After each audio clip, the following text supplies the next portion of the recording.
we shouldn't talk ourselves into a belief that nothing has been achieved, or that all we have as strategies have never got us anywhere. What the health service does today for people in 2014 is in some ways unimaginable in 2010 for some people. I went last week to see a former colleague of mine at the Assembly, Karen Sinclair. Some of you might remember her. She was a member of the original Assembly. She stood for 3 Assembly terms. She was a minister in the second Assembly, and in the third Assembly she was taken catastrophically ill. Had she been taken ill a year before, the treatment that means that she is alive and well today simply would not have been available to her anywhere. It was experimental when she had the treatment 3 years ago, and it's not routine, but it is certainly,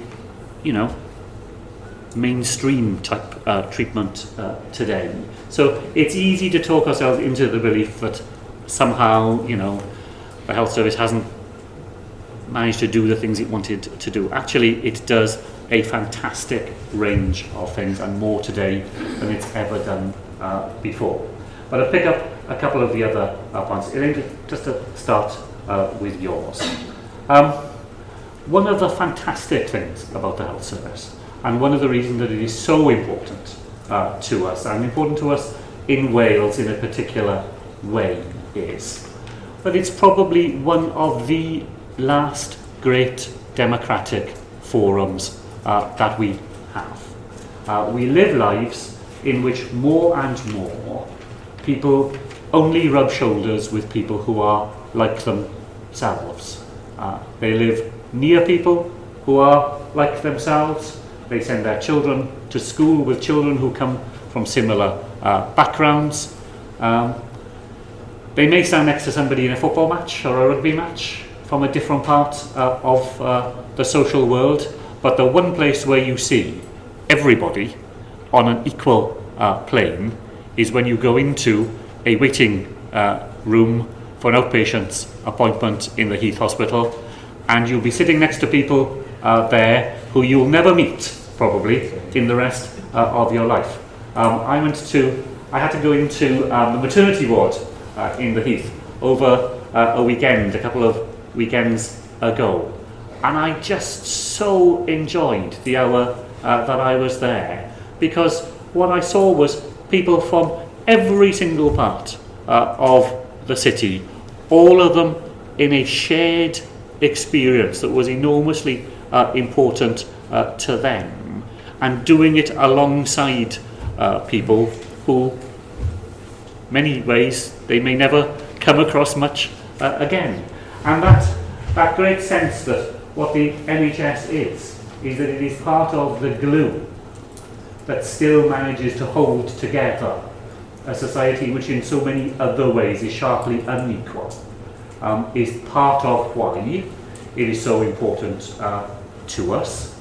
It is part of why we have to make sure that the sort of animating spirits of the health service are shared in other public services in Wales, and to a very large extent that's what we have. Now, our critics on the other side of the bridge would describe the sort of model that we still aspire to in Wales as some sort of antediluvian way of thinking about things, that we're simply stuck in the past, refusing to do all those modernising things that hold such fascination for others. But actually, to me, the fact that we still regard the National Health Service as primarily a public service in which the dividend of the public service ethos is what people who come through the door provide to the jobs that they do, is something that we would absolutely lose at our peril.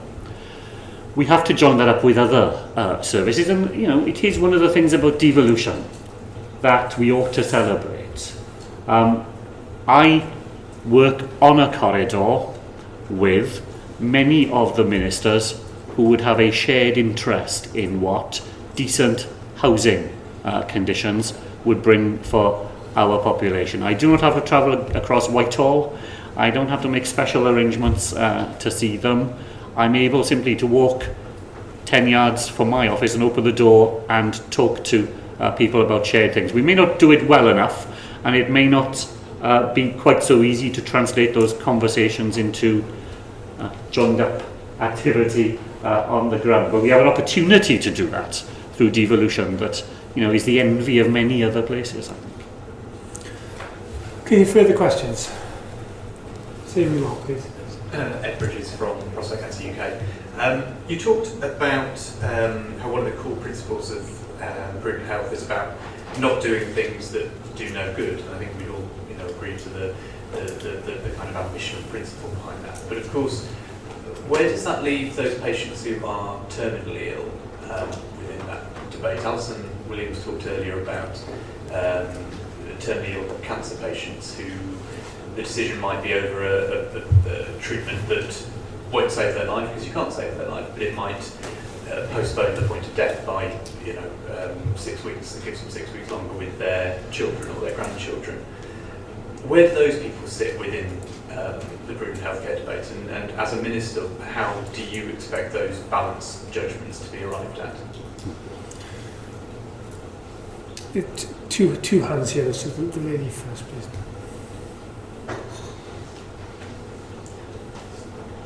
Hi, Mark Drakeford from the University of South Wales. We've heard today, every speaker has spoken about austerity.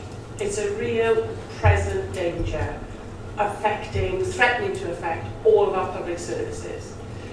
But in the course of the debate today, we have coupled together prudent healthcare and saving money.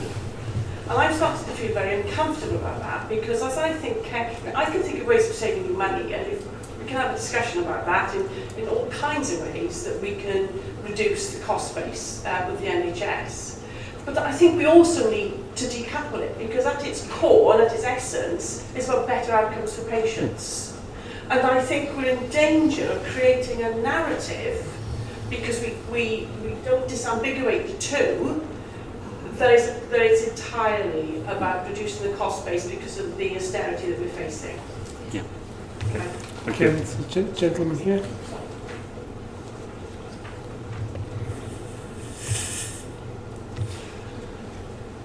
Thank you. Peter Evans, Transition Town, Chepstow. As you know, Chepstow is at a very sharp edge. In fact, I live 1 mile from the border of Offa's Dyke, and there's been a great deal of adverse publicity recently about the comparative values and waiting time and the whole rest of it. I've just finished reading NHS SOS, an edited book by Raymond Tallis about the state of the NHS in England. It has 2 mentions in Wales, where it actually, if not an exemplar, he comes in and mentions the credit of Wales. And this is something which I think you have to address, because all I hear is the demoralisation of services in Wales, that the people who work there, by the loss of expectation and lack of belief in the NHS in Wales, particularly on the borderland. And I feel this politically isn't being effectively challenged, as Raymond Tallis seems to be doing in his book. And the impression has been given that the NHS England is going from strength to strength, and things are rosy, the waiting lists are down, when in fact familiarisation with the financial situation has been various indications that it's collapsing. Yet, this thing doesn't seem to be mentioned very much at all. So I think there's a great deal of work to be done in terms of perception of what you mentioned is the public spirited aspect and the democratic nature of the NHS in Wales, which doesn't seem to come very much in the public debate. Is there a final question? You probably won't have a chance to come back to the audience one more time. Jeremy. Jeremy Phelps, Pfizer. One thing that strikes me about all this is, and some of the principles, is that the agenda item that was really important a year or so ago about innovation and different thinking and so on seems to have been lost. And one of my concerns as somebody who works in the pharmaceutical industry is that our industry thrives on innovation, on inventing new medicines, and then being able to make sure that patients get them. So one concern, I guess, is But when we're looking at interventions in the NHS that have evidence, medicines have more evidence than virtually anything else. I don't think there'd be many people who would argue with that. And yet there is a concern that this approach might end up restricting the NHS's ability to be innovative in terms of its new medicine. Okay. Would you like to start? Yes, indeed. I don't think prudent healthcare drives out innovation. I think it's exactly the opposite. I think its challenges is that it requires innovation on such a scale that it's, you can end up feeling challenged about our ability to create innovation in that way. It does mean, I think, that we have to be less mesmerised by the new. And more willing to focus on things that we know are effective. The Chief Medical Officer is sitting there. She reminds me regularly when I meet her that process innovation is more important than product innovation in the NHS, and yet the NHS is mesmerised by product innovation and finds process innovation rather dull and boring, and yet process innovation can benefit huge numbers of patients if we do it properly. We don't have time this afternoon for me to talk to you about a practical example of lymphedema services in Wales, which have been just radically improved in recent years by a group of nurses who took a service which was really not doing a good job for patients at all, have process innovated to make it just run in a new way. It treats more patients, it treats them more quickly, it treats them more effectively. As it happens, it does it at lower cost, but that's a byproduct, not the intention of the thing. And it meets every prudent healthcare principle you can imagine, and it's innovative in its core. So Donna's point, I think, is a really, really important one. If we find prudent healthcare being dragged into a debate that's really just about cost savings, then we've lost what prudent healthcare is about. Because what prudent healthcare is about, it is about providing better outcomes for patients within the resource that we have got. It is about using what we have got in a better way, in an equity-driven way, as I said, so that outcomes for patients are better. I wanted a chance just to come back to a small theme which I didn't have a chance to mention earlier, but is very important to me in the prudent healthcare world, and it'll be very close to things that Donna is involved in, which is what the Americans call the only do what only you can do principle. So that, here's my characterisation of it, that the way that the health service, not just in Wales but elsewhere, works is it works as an escalator. It's constantly passing people up the hierarchical ladder, so that you end up, seeing the person at the top. Actually, no consultant should ever be routinely seeing people who could just as clinically, effectively and competently be being seen by somebody else. So prudent healthcare is about liberating the pool of talent that we have amongst the wider range of professions who are involved in the NHS, and making sure that we take full advantage of the contribution that they are able to make. You probably heard it already in relation to the ambulance service and what paramedics are able to do. You will certainly have heard it in relation to orthodontics. No orthodontic consultant should be seeing children other than those who have a really serious need to be seen by a consultant. We have to free up their time by allowing dentists in primary care to do more of the orthodontic range, and we have to free up the time of dentists to do that by using a new cadre of dental therapists who are able to do a great deal of the routine end of dentistry in a perfectly clinically appropriate and qualified way. It means dragging people down the hierarchy of the professions rather than accelerating them up it and nurses and others are absolutely key to that. I wish I had an answer to how we managed to, get a better grip on the narrative that is presented to people who rely on newspapers and broadcast media for their account of the Welsh NHS. It's incredibly difficult. For what it's worth, my own belief about what is going on at the London media end is that amongst the right-wing press, and Britain is the most right-wing press in the Western world, it's all about preparing the ground so that if the Tories are elected again next year, they will move in England from covert privatisation, which is going on all the time now. 70% of new contracts being let by clinical commissioning groups are going to the private sector, to overt privatisation. And they will do it because the public will have been softened up by that sort of cascade of stories that will allow them to say, well, it was all rubbish anyway, wasn't it? Haven't you been listening to the news? Haven't you been reading the papers?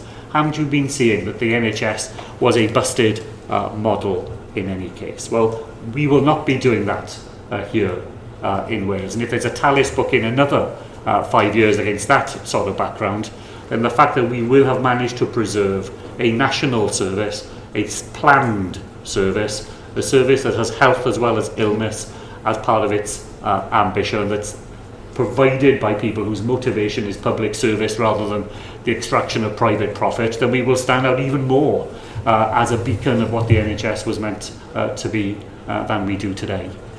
I'd like to return to Egg's point, because I think he puts his finger on a really difficult dilemma and a set of decisions that are already, those will not be new decisions because they're there today, aren't they? I took a decision last year, and I took it after a lot of thought and not without a lot of hesitation, to sign a piece of paper that provides treatment for 13 people in Wales at the cost of more than £1 million. And when I think of what I could do with that money, and the urgent needs that there are in all sorts of ways, and the many more people who might have got treatment that would have made a big difference to them more quickly if we'd used the £1 million or more in a different way, that's not a trivial dilemma at all. But in the end, I was persuaded, I guess, that the difference that treatment made in the lives of that very small number of people was so dramatic in their circumstances that those arguments outweighed the others. Now, your question, Ed, was, I think, how do we make those decisions in the future? And my belief about it is that the co-production principle that we've talked a little bit about, but not actually explicitly, is a big help to us in doing that, because those decisions have to be, I think, more powerfully informed by lay opinion. That we have to bring not just clinicians and those people who have a very direct and, not to use the word in a pejorative way, partisan voice to contribute to that decision, the campaigning groups and the individuals directly affected. But we have to, in a citizens' jury type sort of way, bring in lay opinion to help us to make some of those really hard-edged decisions where we've got one sum of money and a lot more than one call on it, and a decision has to be made as to how to distribute it. Bringing people around the table to do it with us, I think, will improve the decisions that we make, just as in Sharon's example, and I think she was drawing on some very powerful work done by the King's Fund in recent times that shows that if patients are involved in decisions about their treatment, if they're given information about it and the consequences of different courses of action are explained to them, and they are given an opportunity to go away and think about those choices in their own lives, when they come back with a decision, it is absolutely not axiomatic that they head for the most expensive, most intrusive forms of treatment. Actually, what people do in very large numbers is to say, I've decided not to have that course of treatment which was the most expensive and the most, because for me, in my set of circumstances, I'll take a bargain. That means I'll take this set of outcomes for those sort of interventions because they will suit me better. It's one of the sort of more cheerful things about it, that you'll never make progress in the sort of preventative agenda if you think it's a scolding agenda and a lecturing agenda and telling people what they've got to do agenda.